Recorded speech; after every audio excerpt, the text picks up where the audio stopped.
네, 언시국 TV 핫 인터뷰 시간입니다. 오늘은 정의기억연대 이나영 이사장님을 초대했습니다. 어서 오십시오. 네, 반갑습니다. 네. 우선 제주항공 참사 희생자들을 애도하고 가족 여러분에게 깊은 위로의 말씀을 드립니다. 자, 기사에 따르면 내란 상설특검의 후보 추천위원으로 위촉이 되셨더군요. 지금 어떻게 진행이 됩니까?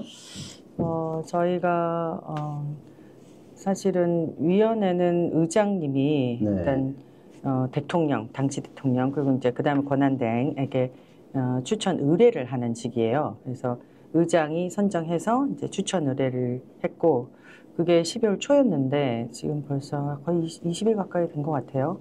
네, 근데 저희가 임명장도 받고 회의도 2차례 했습니다, 사실은. 며칠 전에는 좀 비상회의 같은 걸 했었어요. 네. 왜냐하면 계속 추천 의뢰가 권한대행으로부터 미뤄지고 있어서 이거는 이제 위법하다라고 성명서도 내고 그랬는데 지금 일단 권한대행으로부터 추천 의뢰를 받지 못했기 때문에 일이 진행되고 있지 않습니다. 네. 이 사장님 나름대로의 뭐 후보 추천 기준 이런 게 좀 있으신가요? 저는 이제 2가지 임무를 맡았는데 하나는 이제 후보 추천이 7명인데요. 네. 3명은 당연직, 정부 측 당연직이고 법무부 차관까지 포함되어 있습니다. 네. 그리고 이제 내부는 교섭단체 민주당 2분 추천하셨고 그다음 조국혁신당 1분, 진보당 1분 이렇게 추천해서 4분이 됐는데 저희들은 일단 가장 적합한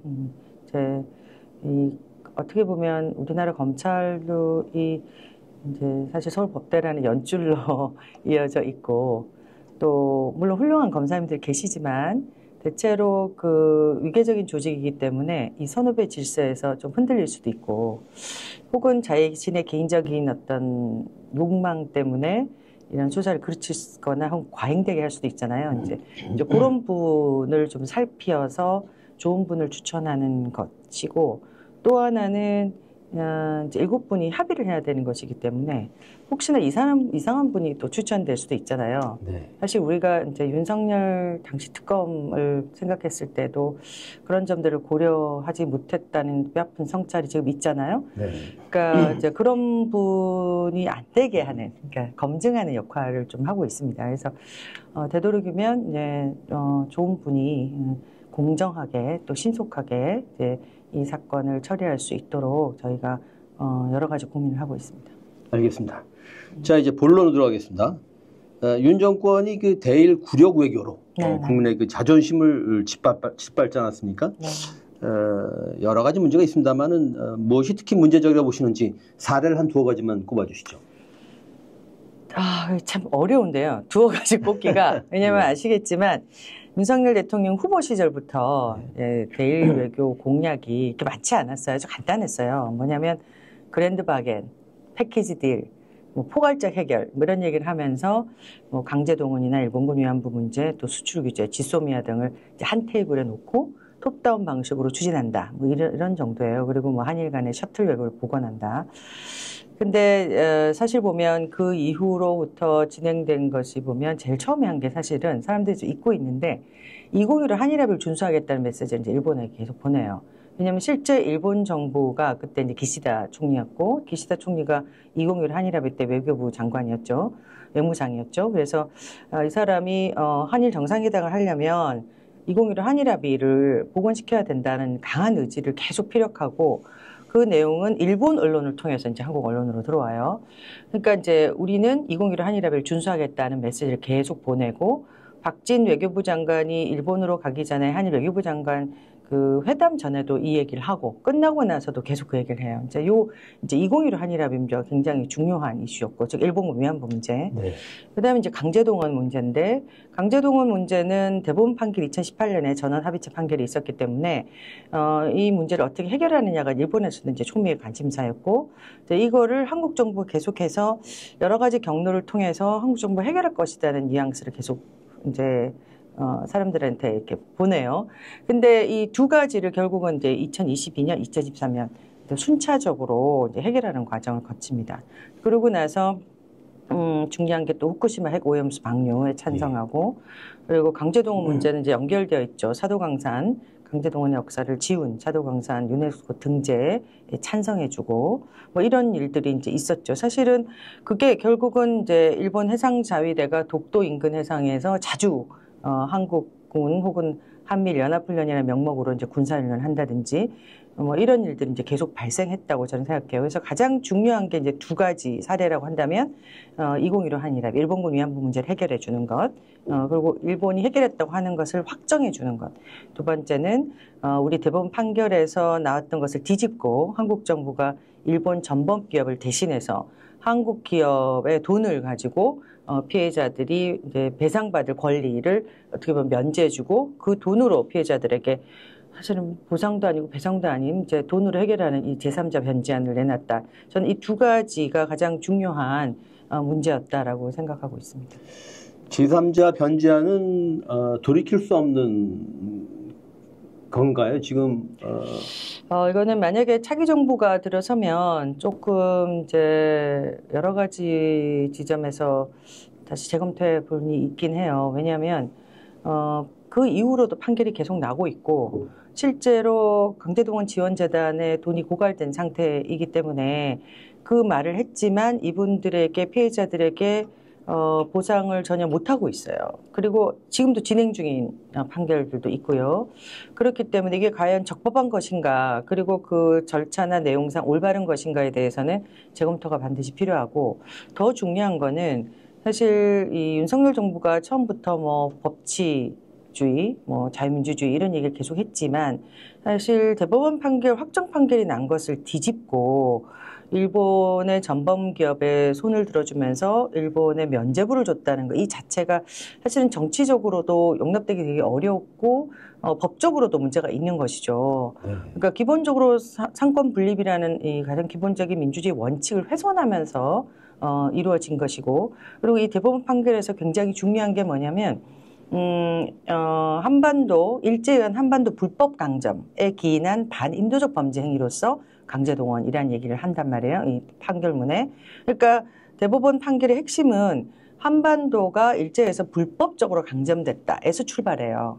그런데 일본이 가장 싫어하는 게 이제 그리고 뒤집으려고 한 역사적 사실이 뭐냐면 사실은 불법 강점이에요.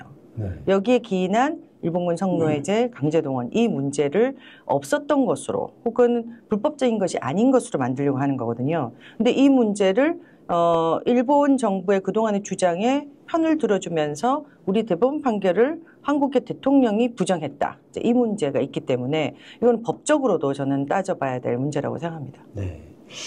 그 대통령이 또 탄핵을 앞두고 있고 네.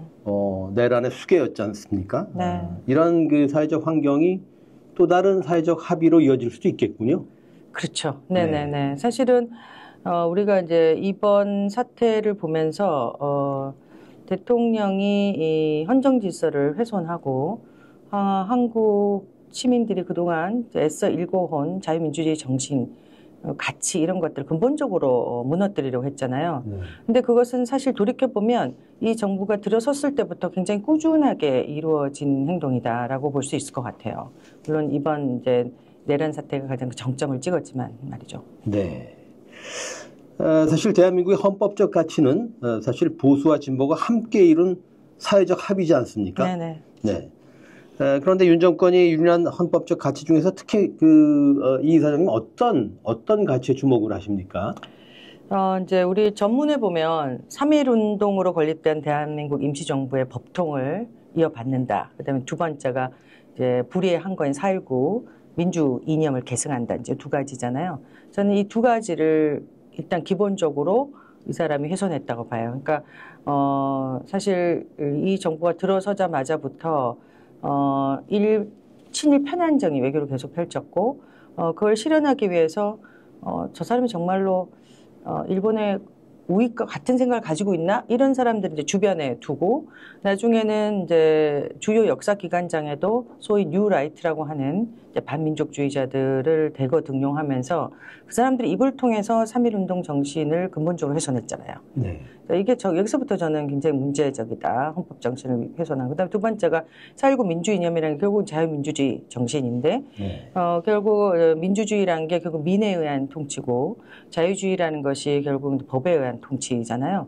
근데 이 두 가지를 사실은 지금까지 끊임없이 훼손하면서 여기까지 왔잖아요. 그러니까 헌법적 가치를 훼손한 거는 이제 처음부터 시작됐다라고 보고 조금 전에 말씀드린 대로 그 정점이 결국 비상계엄 선포로 내란죄를 저지르고 심지어 전쟁을 회책했다는 그 정황도 지금 속속 밝혀지고 있잖아요. 이제 이런 점에서 저는 정말 위헌적이고 위법적인 어떤 행태를 계속해서 저지르고 지금도 그런 상태에 있다라고 말씀드릴 수 있을 것 같아요. 네. 윤 정권의 악행 중에서 특히 꼽을 만한 악행이 말이죠. 뉴라이트 친일파의 득세 아니겠습니까? 네네, 사실 우리가 네네. 친일파를 제대로 청산 못했기 때문에 여기까지 온 게 아닌가 네. 싶습니다. 이 문제를 그 발본적으로 해결하려면 어떻게 해야 됩니까? 정말 저도 거기에 대해서 고민이 많은데, 뭐, 우리가 가장 놀란 사람이 이제 김태호 씨, 안보실에 있는 김태호 씨 같은 분인데, 김태호 씨는, 사실 그 유명한 중요한 건 일본의 마음이다. 요거 전에도 그 한일 간의 관계 개선에서 가장 큰 걸림돌이 시민사회다, 뭐 시민단체다. 이런 얘기 계속 했었어요, 실제. 네. 그리고 그 사람이 걸림돌로 생각한 주요한 이슈가 결국 이제 위안부 문제나 강제동원 이슈였거든요. 이제 이 사람을 정점으로 해서 이제 독립기념관장의 김영석 씨라든지, 노동부 장관 김문수 씨, 뭐 이진숙 방통위원장, 그다음에 이배용 국가교육위원회, 그다음에 김광동 진아이, 지금 진아이는 박영선 씨로 바뀌었지만, 그다음에 낙성대 연구소장이 이제 반일 종족주의 저자인 김낙연 씨를 한국학중앙연구원에 임명하고, 또 박지양 씨 같은 분을 이제 동북아 역사재단 임명하잖아요. 저는 이제 일단 이 정부에서 가장 큰 문제 중에 하나가 그동안에 이제 아스팔트 극우들도 있고 유튜브 극우들도 있고 또는 지식인을 가장한 극우도 있고 뭐 혹은 정치인 중에 일부 또는 행정부의 일부가 있을 수 있잖아요. 근데 이분들이 이제 대거 이제 정렬을 하고 그래서 결국 그 극우들이 주류화가 됐고 그러니까 주류가 또 극우화가 됐다. 이 부분이 굉장히 중요한 부분이고 이들의 입과 행동을 통해서 한국의 역사가 정말 돌이킬 수 없을 정도로 훼손되고 있다. 이렇게 보고 있어요. 근데 우리가 사실 이제 돌이켜보면, 역사를 돌이켜보면 두 번의 기회가 크게 있었잖아요. 하나는 이제 반민특위가 있고, 해방전국의 반민족 행위 특별조사위원회. 두 번째가 노무현 당시 때 친일 반민족 행위 진상규명위원회 두 가지가 있었는데, 사실은 두 번 다 이제 제대로 진행이 잘 안 됐다. 노무현 정권 당시 정말 열심히 해보려고 했지만 너무 시간이 지났고 이 반민족 세력들이 정치권, 재계, 언론, 심지어는 학계, 뭐 사학재벌까지 이제 광범위하게 이제 뿌리를 내리고 있었기 때문에 이 문제를 근본적으로 건드리기 굉장히 어려웠죠. 저는 만약에 이제 이번에 정권이 바뀐다면 적어도 최소한 우리가 명확히 확립된 역사적 사실을 부정한 행위, 이건 이제 역사 부정죄라고 합니다. 보통 유럽에는 굉장히 많은 나라들이 이 법을 갖고 있죠. 뭐 독일을 필두로 해서. 그러니까 이제 역사 수정주의까지 포함해서 이제 이런 이제 과거에 이런 사실들을 우리가 독재 체제까지 포함해서입니다. 그런 것들을 이제 찬양하거나 또는 선동하는 이런 모든 행위를 적어도 처벌하는 최소한의 법은 전 있었으면 좋겠어요. 그러니까 그 법을 통해서 명시적으로 역사를 부정하거나 수정하는 행위 또는 이제 이것과 연관돼서 뭐 기존의 기념비를 훼손하거나 또는 그 반민족주의자의 동상을 세우려는 행위까지도 사실은 처벌할 수 있는 뭔가 규범이 법적 규범이 있어야 되지 않나 이제는 이제 그런 생각을 하고 있어요. 반민 특위의 실패를 좀 거울 삼아서 말이죠. 저는 반내란 특위를 만들어서 이 내란 단죄를 확실하게 해야 된다는 생각을. 그거는 너무 정확하게 지적하셨는데 지금 이 상황에서 이 내란에 동조하거나 협력하거나 적어도 묵인하거나 방조한 이 세력들이 저는 이들과 뿌리가 같다고 보거든요. 그렇기 때문에 이번 내란죄는 정말 발본색원에서 끝까지 시간이 걸리더라도 끝까지 캐내야 된다라고 생각합니다. 이 번외 질문인데 윤 정권의 친일 5적을 꼽으신다면 누구 꼽으시겠어요? 김태호. 김태호. 네. 박진. 박진. 네. 그 외에는 너무 많아가지고 정진석 씨. 네, 정진석. 네. 사실 나경원 씨도 좀 들어가 있었어요. 지난 국회 때도 굉장히 많은 여러 가지 일을 말씀 많이 하셨고 그리고 이제 지금 저는 이 사람이 지금 뭐 크게 활동하고 있지는 않지만 저는 상징성을 볼 때 독립기념관장으로 앉아서는 안 되는 사람 김영석 씨. 예. 그리고 대표적으로 이제 윤석열 씨죠. 네. 그렇군요. 정의기억연대 하면은 어쩌면 이제 그 아직도 옛 이름을 더 익숙하신 분들이 계실지 모르겠습니다만 한국 정신대 문제 대책협의회 그랬죠. 네. 일본군 성노예 문제 해결을 위해서 그 정기 수요 시위를 지속하고 계시죠? 네네, 매주 수요일 12시에. 예. 그럼 가장 최근한 시위가? 지난 수요일 날 1680차 크리스마스 날이었어요. 그렇군요. 네.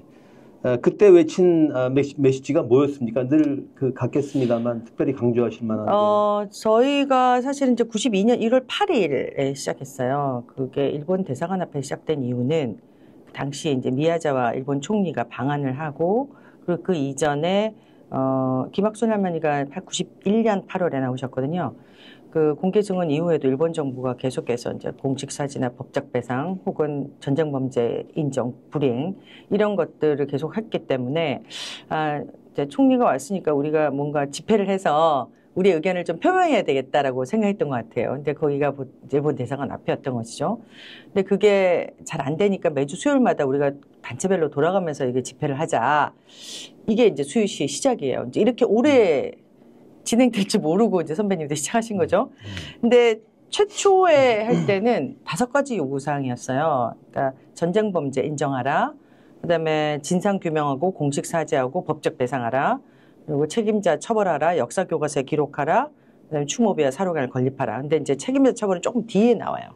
처음에는 이게 시간이 너무 지났으니까 책임자 처벌할 수 있을까? 이런 생각을 했기 때문에 아마 요거에 없었던 것 같은데 이거는 몇 년 뒤에 등장합니다. 이제 요 7가지 사항은 지금까지도 계속되고 있고요. 네. 다만 저희는 이제 주간 단체가 매주 바뀌어요. 그러니까 네. 정의연은 주최를 하는 것이지만 이 전체 집회를 주관하는 것은 다른 시민단체들이 하기도 하고 심지어는 학교 학생 동아리들이 하기도 해요. 이제 그들의 의제가 있잖아요. 그 의제와 그 주에 가장 중요한 의제가 이제 결합돼서 이제 메시지가 나가는데 당연히 이제 지난주 같은 경우는 이제 윤석열 내란죄에 대한 것이 가장 중요했고 크리스마스 날이었고 사실 그 전날 24일에도 저녁 늦게까지 이 집회가 있었는데 그럼에도 불구하고 정말 많은 시민들이 이 단체에 소속되지 않은 개인 시민들이 그날 12시에 크리스마스 날에 나오셔서 이 윤석열 정부의 이 대일 굴욕 외교를 비판하시고 그리고 이런 내란죄를 비판하는 그런 목소리를 내주셨어요. 네. 정의기억연대 수요 시위는 그러니까 연대 모범이군요. 그렇죠. 사실은 이게 국내 연대의 모범이기도 하지만 국제연대 모범이기도 해요. 그러니까 저희가 이 문제를 제기할 때 일본에 있는 정말 양심 있는 시민단체들이 처음부터 저희랑 결합을 했었고 그래서 피해자들이 일본에 가서 일본국 상대로 손해배상 청구 소송을 진행하거든요. 이제 그걸 지원하기도 하고 법적 지원을 하기도 하고 또 일본에 나온 피해자들 돌보기도 하고 자 요게 퍼져서 이제 미국에 있는 시민단체들 뭐 유럽에 있는 시민단체들이 일본군 성노예제 문제 해결을 위해서 이제 나서게 됩니다. 이제 이 단체들이 수요 시위에 직접 오기도 하고 또는 그들의 역량에 맞게 수요 시위를 또 그곳에서 개최를 해요. 그러니까 뭐 한 달에 한 번 하는 단체도 있고 무슨 특별한 날에만 하는 단체도 있고 또 그 단체들이 주도가 되어서 뭐 소녀상을 건립하기도 하고 그래서 사실은 옛날에 우리가 초국적 연대라든지 뭐 글로벌 연대 이런 개념이 없었을 때부터 이미 정의기억연대 혹 이전 정대협은 이제 국제 시민사회들과 함께 이 문제를 세계에 알리기 위해서 노력해왔던 것이죠. 그렇군요. 막 이제 소녀성 얘기가 나왔습니다만 유럽의 이탈리아에도 평화의 소녀성이 세워졌죠? 네. 네. 일본 도쿄 시내 평화의 소녀상을 세우는 게 목표다. 이런 얘기하신 것을 들었습니다. 이거 오문 같습니다만은 평화의 소녀상을 세계 곳곳에 설치하는 것 어떤 의미와 효과가 있습니까? 이제 이게 원래 평화비 혹은 이제 기림비 이제 이런 제 차원에서 만들어졌는데 수요 시위 7가지 중에 추모비 건립이 있었잖아요. 네. 그러니까 추모비라는 게 이제 억울하게 돌아가신 희생자들의 영령을 기리는 것이죠. 예. 근데 그 차원에서 넘어서자. 왜냐하면 이분들이 단순하게 그냥 억울하게 돌아가신 영령일 뿐만 아니라 이분들이 생존해서 이 문제를 세계에 알리는데 적극적으로 기여한 사람들이잖아요. 네. 그러니까 그래서 그 중에 또 몇 분은 정말 세계적으로 인정받는 인권운동의 활동가가 되시기도 하고, 김복동 할머니나 뭐 김학순 할머니나 이제 그런 분들의 용기를 기리자, 이제 이런 의미로 평화비 혹은 평화의 소녀상 이제 이런 거예요. 그리고 그분들이 평상시에 염원했던 게 크게 보면 이제 평화예요. 그러니까 전쟁이 일어나면 세상에서 가장 약한 자들, 여성뿐만 아니라 아동들 또는 뭐 사회적 약자들이 피해를 보잖아요. 네. 이런 일이 일어나지 않았으면 좋겠다는 게 많은 분들의 소원이셨고, 또 두 번째가 그러니까 그런 다양한 차이가 있음에도 불구하고 우리가 좀 평등하게 어깨를 나란히 하면 살았으면 좋겠다. 이거는 김학순 할머니의 정말 첫 번째 소원이기도 하셨어요. 일본의 젊은이들과 우리의 젊은이들이 평등하게 서로 멸시하고 미워하지 말고 잘 살아갔으면 좋겠다. 평화롭게. 이제 이런 얘기를 하셨거든요. 그러니까 이제 평등, 평화 이런 가치를 세상에 알리는 역할을 해야 되겠다. 그래서 이름도 바뀐 거고 이제 소녀상 형태로 이제 만들어진 거죠. 근데 이게 이제 그 각 지역에 나가면서 그 지역의 역사하고도 결합이 돼요. 예를 들어 독일 같은 경우는 2차 세계대전의 가해의 경험도 있지만 그 연합군이 들어오면서 독일 여성들이 소련 연합군에서 굉장히 많은 강간을 당합니다. 그러니까 피해의 역사가 또 같이 있어요. 그러니까 이런 전쟁의 역사 속에 가해와 피해의 역사가 얽히고, 그런 속에서 우리는 이걸 왜 기억해야 되냐면 결국 그런 문제를 다시는 반복하지 않겠다는 우리의 결심, 그리고 과거에 대한 성찰, 이를 통해서 좀 더 평화로운 세상을 열어나가겠다는 어떤 다짐, 예, 행동 이런 것들을 이제 연결시키자는 것이죠. 그리고 지금도 일어나고 있는 이제 전 세계 분쟁 지역이나 전쟁 지역에서 이런 전시 성폭력의 문제, 폭력의 문제, 인신매매 이런 문제들을 환기하고 우리가 계속해서 우리가 나갈 방에 뭔가를 이제 알려주는 그런 이제 상이 필요한 거죠. 그래서 그 지역에서는 그런 의미를 담아서 이제 비문도 다 따로 만들어요. 그러니까 네. 원래 있던 의미에 더해져서. 그래서 지금도 일어나고 있는 여러 가지 전시 성폭력과 인권 침해 문제, 이제 전쟁이 발생했을 때 이런 문제들을 사람들이 계속해서 이제 각인하고 환기하고 이런 역할을 한다. 네, 그렇기 때문에 지금 이제 전 세계 평화비가 31개 정도가 있고요. 네. 딱 소녀상 형태는 14개 정도가 있습니다. 네. 그렇게 계속 세워지고 있는 것 같아요. 그렇군요. 그러니까 로컬라이즈의 의미도 있는 거군요. 맞습니다. 네네. 알겠습니다. 전시 성폭력은 사실상 역사상 모든 전쟁에서 자행됐지 않습니까? 네네. 지금도 광범위하게 발생하는 현재 진행형 문제입니다. 네. 이 문제에 대해서 세계 시민이 어떻게 대응해야 한다고 보십니까? 사실은 이제 두 가지죠. 전쟁이라는 것과 이제 성폭력 이 두 개가 결합되는데 1대1의 관계는 아니고 1+1이 됐을 때 이제 굉장히 다양한 결과가 나오는데, 결국은 이제 성폭력이라는 것은 이제 가부장제 사회나 남성 중심 사회에서 여성의 성을 도구화하는 방식하고 연결돼 있고, 그것은 지금 우리 20대, 30대, 뭐 10대부터 분노하고 있는 뭐 엠번방이나 딥페이크 사건하고도 연결이 되잖아요. 그러니까 꼭 전쟁이 아니라도 일상 속에서도 여성들은 이런 성폭력의 위험에 노출되어 있고, 그리고 실제로 그런 피해를 경험하고 있습니다. 이제. 그러니까 그런 근본적인 원인을 우리가 직시하자. 이제 이게 있고요. 그리고 그걸 개선하기 위해서 각자의 자리에서 노력해야 되는 게 하나가 있고, 또 하나는 되도록이면 이제 어떠한 전쟁도 일어나서는 안 되는 것이죠.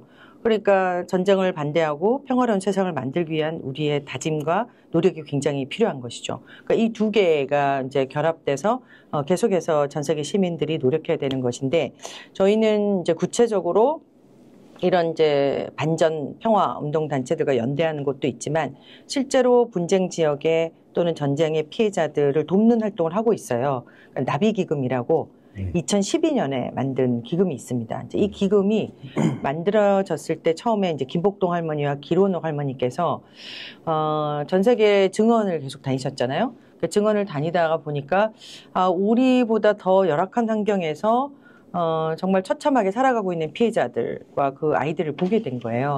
그래서 그 사람들 좀 도와주고 싶다. 근데 그 일에 내 나머지 삶을 헌신하고 싶다는 의사를 표시하셨어요.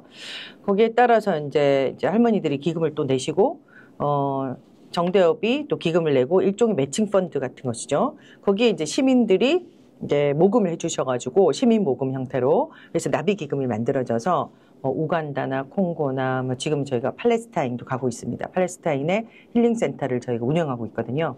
뭐 로힝야 지역에도 가기도 하고 그리고 베트남 전시 성폭력 피해자들 돕기도 하고 이제 이걸 지금 꾸준히 계속하고 있습니다. 2012년 이후로. 그러게요. 그러고 보니까 대한민국이 이 가해자인 전시 성폭력 문제도 있군요. 네네. 이 문제에 대한 정의원의 입장은 어떻습니까?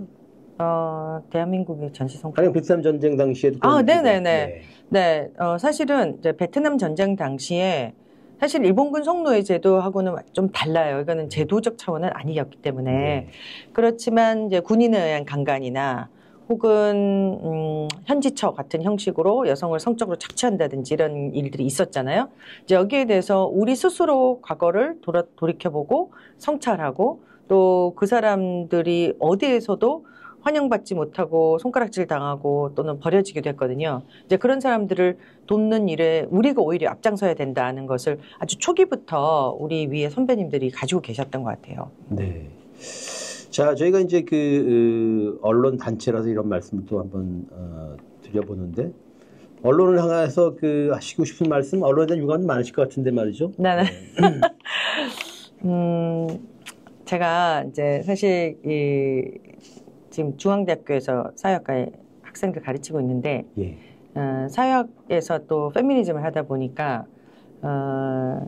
언론 친화적이 될 수밖에 없어요. 왜냐하면 사건 사고가 많이 나고 거기에 대해서 기자님들은 항상 보면 우리나라 언론인들의 이제 태도인데 특히 레가시 미디어들은 자기네들이 이제 소위 야마라고 그러잖아요. 야마를 다 정해놓고 나서 마지막에 소위 전문가라는 사람의 인터뷰를 따서 자기가 하고 싶은 얘기를 그 인터뷰를 통해서 하잖아요.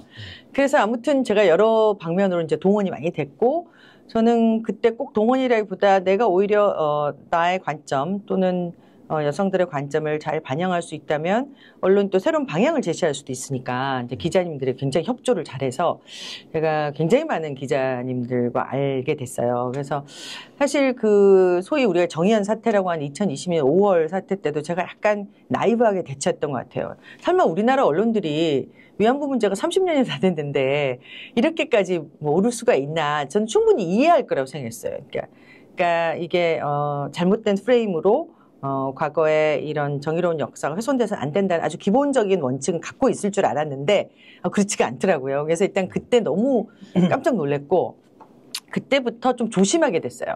웬만하면 기자들 전화를 받지 않는다.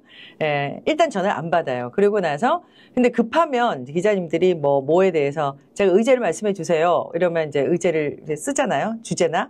그럼 그게 이제 정말로 내가 필요하다라고 할 때는 녹음을 하고 반드시 녹음을 하면서 인터뷰를 응하지만 대체로 이제 최소화하는 거죠. 인터뷰를 대체로 하지 않는다. 그 원칙을 가지게 됐고 한국 언론에 대해서 굉장한 이제 불신을 갖게 됐죠. 그리고 이제 최근에는 특히 이제 레가시 미디어들이 보면 이제 기계적 균형 뭐 이런 거를 빙자하여 자신의 언론사의 이야기 혹은 특정 정파의 이야기를 담아내잖아요. 이제 이런 것 때문에 시민들이 사실은 뭐 우리도 마찬가지지만 지금 이 상황도 이제 다양한 형태 SNS나 다른 이제 개인 미디어로 많이 갔잖아요. 근데 요 미디어들이 가지는 문제도 사실은 만만치 않다고 봐요. 그러니까 어떤 사실에 근거하지 않고 자기가 하고 싶은 얘기를 그냥 막 던지면서 소위 이제 우리가 얘기하는 이 탈진실의 시대를 이끌어나가는 이제 이 언론의 이 폐해가 지금 심각하잖아요. 그럼에도 불구하고 저는 한편으로는 또 희망이 있다고 생각해요. 특히 한국 사람들은 이 근현대사에서 축적돼 있는 저항과 그리고 이 민주주의를 만들기 위해서 노력했던 그런 세월들, 역사, 그리고 노력들이 사실 우리 몸에 체현돼 있고 그것이 세대 간에 단절이 되지 않고 계속 이제 이어져 오고 있기 때문에 어느 정도 저는 건강한 시민들이 50% 이상은 된다고 생각해요. 이제 이분들이 레가시 미디어든 혹은 다른 소셜 미디어든 이 간의 균형을 잡으면서 한국 사회가 나아갈 방향을 어느 정도 제시하고 있지 않은가라고 하는 그런 희망을 가져보긴 합니다. 네.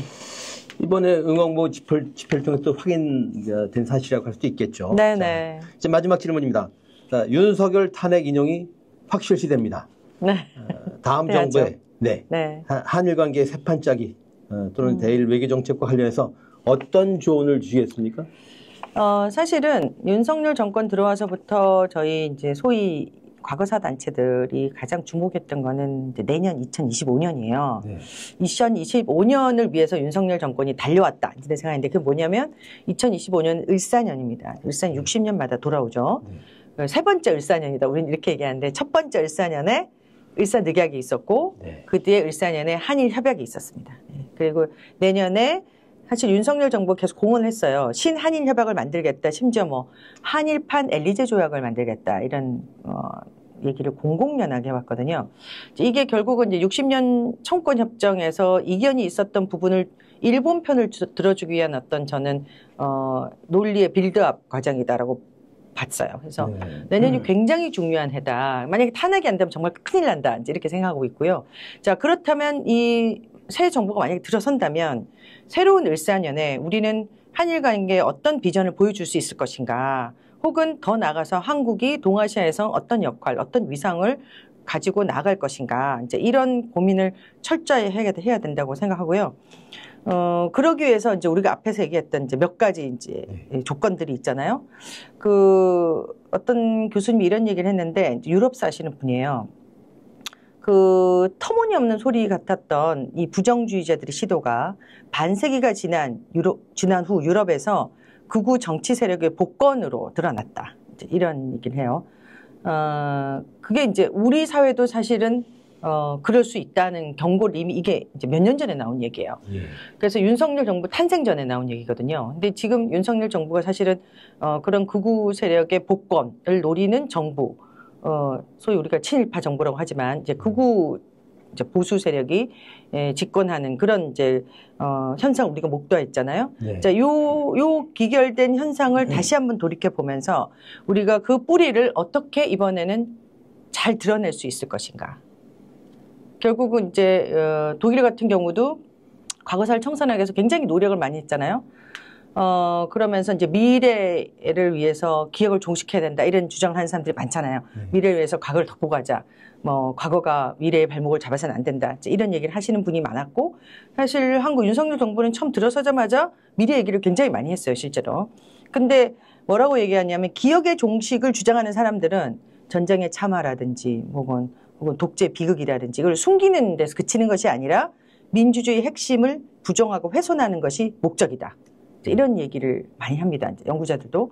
그러니까 우리가 어떤 민주주의를 상상했고 또 만들어 왔으며 앞으로는 어떤 대한민국을 만들어 나갈 것인가라는 이 기로에서 내년은 굉장히 중요하다.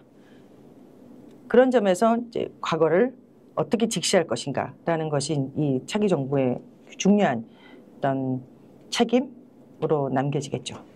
알겠습니다. 핫 인터뷰 오늘은 이나영 정의경연대 이사장을 만났습니다. 고맙습니다. 감사합니다.